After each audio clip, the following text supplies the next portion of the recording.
শহর কলকাতায় ফের অস্ত্র উদ্ধার। কলকাতা পুলিশের এসটিএফ এর অভিযানে গ্রেপ্তার 3 ধৃতদের নাম সন্তোষ সাহানি, জিতেন্দ্র কুমার এবং মনোজ কুমার। যোগী রাজ্য থেকে আনা হয়েছিল অস্ত্র। উত্তরপ্রদেশের নম্বর প্লেট লাগানো গাড়ি নিয়ে কলকাতায় এসেছিলেন অস্ত্র ব্যবসায়ীরা। উদ্ধার হয়েছে একটি 9mm এবং একটি 7mm পিস্তল সহ 17 রাউন্ড কার্তুজ। অস্ত্র আইনে মামলা রুজু করেছে পুলিশ। আগ্নেয়াস্ত্র সহ গ্রেপ্তার 3 যুবক। গ্রেপ্তার করল কলকাতা পুলিশের এসটিএফ। শুক্রবার মাঝরাতে বড়বাজার এলাকায় অভিযান চালায় এসটিএফ। ধৃতদের কাছ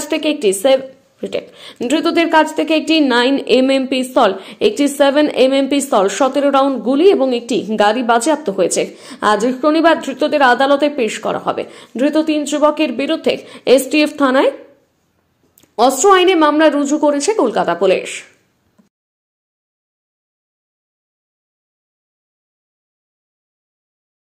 বিদ্যা, ব্যবসা, চাকরি, জটক বিচার, বিবাহ, পারিবারিক অশান্তি, সন্তান লাভ, বাস্তু সমস্যা, আরো যে কোনো সমস্যার সমাধানের একমাত্র সেরা ঠিকানা জ্যোতিষী প্রসাদ রায়।